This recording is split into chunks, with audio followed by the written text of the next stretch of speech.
Hello, friends. It is late Thursday night, and sorry, I'm just now getting this to you folks. We have had a very busy week here. We had our Clark County kickoff at the Charlestown Pizza Company, and we loved them, and it was a lot of fun, and it was a great turnout, and gosh, we've just been all over the place this week, and we'll be in Bloomington this weekend on Saturday at the Monroe County Fair, and I'm not even sure what else is going on after that. There's a lot going on, and it's very, very exciting.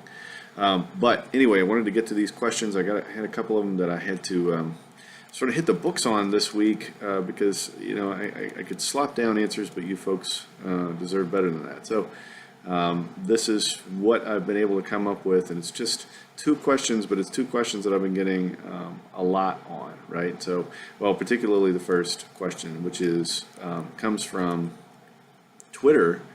H.R. Wiltza asks, any idea for tackling student debt crisis? A lifetime of debt after 2 Indiana University graduate degrees feels like punishment. Yeah, I hear that. I'm still paying off my student loans, and so I certainly sympathize with that sort of thing. And I also had another question from Shar Jim. What's your position on, that's also on Twitter, what's your position on student loan debt relief? Would you be willing to investigate large-scale debt forgiveness? Yes, the short answer to that question is yes, definitely willing to investigate that.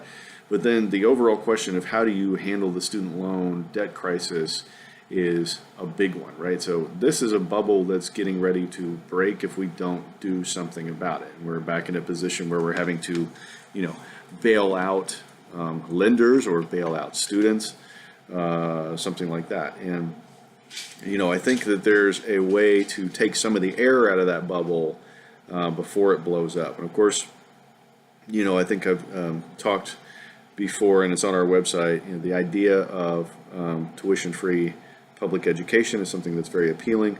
It's something that's getting off the ground in New York, in some places in California, and with some schools in Tennessee. So it's not, it's no longer this sort of far-fetched, figment of our imagination that we get to do tuition-free public colleges and vocational schools. That's really happening. And what scares me about, when we have, we have states like, New York and California doing that, is that us in the Midwest tend to get left behind. We're already doing a lot of this, chasing our kids to the coast, right? Young people don't want to stay in the heartland to raise their families or to go to school. I think we should be providing incentives as much as possible to get young people to stay here, to stop the brain drain, to make sure that we don't have all of our young people, all of our kids going to New York and California. So tuition-free public university is something I'm very much in favor of, and I think we need it, especially in the Midwest. But as far as that doesn't do much to tackle, the already looming debt crisis. And right now you've got, just looking at numbers, you're looking at $1.3 trillion worth of student loans that are out there right now. You've got 42 million people in the United States with student debt, and with a delinquency rate of 11.6%. That's not sustainable. The amount of debt, the average student debt, keeps going up every year. So we're looking at 35,000 ish in 2015. And I think that was hovering around 40,000 last year. It just keeps going up, and it's unsustainable. So a couple of different measures to sort of cauterize the bleeding on this problem appeal to me. There's a few that I read about that I'm not really all that excited. I'm not going to talk about them, but there's a couple that I think could work, at least in terms of being able to ameliorate the problem as it stands now. And one is a tax break, which is not super exciting, but it's would basically be a tax exclusion for employers who provide student loan assistance. So, an employer pays back your student loans, an employer kicks in something on your student loans, that's a tax exclusion for them, and it gives them more incentive to do that. I like that idea. I think that's not, a panacea, And that's sort of the problem that I have with tax breaks and tax credits is a lot of times, especially by the right, those are treated as, well, all we need to do is provide a tax break. But I think providing a tax exclusion in this particular instance is something that has a lot of bipartisan support, could actually get someplace, and it would be sort of a stone along the road to alleviating the crisis overall. Another thing is something that is more like what they do in Australia, and it's more of a radical program. But you have, an income-based repayment system that's automatic, but you could opt out of it, let's say. But you have an income-based repayment system where the amount of your student loans comes out of your paycheck, every week, every 2 weeks, every month, whatever, and that comes out automatically. But it only comes out once you reach a certain pay threshold, right? So you're making $20,000 a year, you're making $25,000 a year, you don't get anything taken out of your check to go towards those student loans. If you're making 50, then you get a little bit taken out. If you're making 100, you get a little bit more. So it's a progressive income-based percentage rate that comes out, but that ideally never exceeds more than 10% of your take-home pay. Right. And then beyond that, so I like that idea.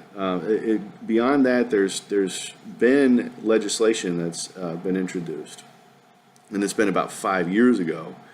But it's a Student Loan Forgiveness Act type of thing that forgives the student loan amounts altogether after so many years of repayment. Right? So somebody repays all their loans on time, every month for 10 years straight, and then the loans are forgiven, right? So the idea being we're not going to put you on the hook for more than 10 years for repaying your education. The problem has to be addressed from the other end, obviously, right? In the sense that states need to kick in more towards, the expenses that universities incur, instead of just passing those costs along to students over and over and over again with these gigantic tuition hikes. The tuition hikes are way outpacing the rate of inflation. And those are the kind of problems that need to be dealt with, on the front end. And I think you do that nicely by just simply providing fully subsidized tuition to public universities. But those are some ideas that I think would, for the time being, ameliorate the problem. The last one, and it's the one that I find least appealing, but the last one is bankruptcy reform, right? Not really a solution to the problem, but right now, if you're really up a creek with your student loans, you can't bankrupt them. And so there have been proposals from time to time that lawmakers have made regarding revising the bankruptcy. Because right now, I mean, if you short of having all your appendages fall off, you're not going to be able to bankrupt student loans. It's sort of this category of untouchable debt that you're not going to be able to get to with bankruptcy. Even Sally May supports the idea of bankruptcy for student loans under some circumstances. So it's something that we need to start looking at. All those things together, we might get some relief overall to that student debt crisis. Second question that I have comes from Heather Farmer on Facebook, and she says, after reading through your policy standpoints, I would like to learn more about your position on abolishing the Electoral College. It very obviously demonstrated its shortcomings in the 2016 election, but is abolishing it altogether a feasible solution? What would you propose replacing this mechanism with to ensure balance and fair representation in an election? So I'll start with the last part of that question first, because that's the easiest. What do you replace the mechanism with? Well, direct popular elections, right? The direct popular vote. That's much easier to do now than it was, even 20 years ago. And there's just no reason not to do it. And there are plenty of countries that do their elections, all elections, by direct popular vote. It's more democratic, it's easier, and it makes more sense, right?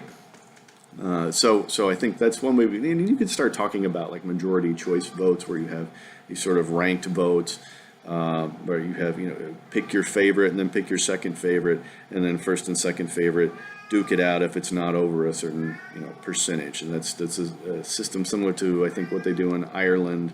And I've got an Irish friend, hi Martin, who tells me about all this stuff all the time, and I sort of try to retain it, but I don't know a whole lot about that. Those sorts of ideas, exploring that kind of thing, appeals to me. But I mean, first and foremost, direct popular vote.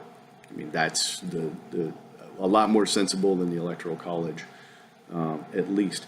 And looking at this stuff, there was a thing I didn't know this existed. But something called the National Popular Vote Interstate Compact. I'd never heard of it until I started doing research for this question, and that's a proposed agreement among the states and D.C., and some states have already signed on to it. I think like 10 states and D.C. have signed on to this, and what it would do is the states agree to assign their electoral votes to whoever wins the national popular vote, right? And that agreement only kicks in once the electoral votes get to the signatory electoral votes get to 270, right? So they've all agreed to sort of de facto abolish the electoral college. So not getting rid of the electoral college, but making it essentially defunct.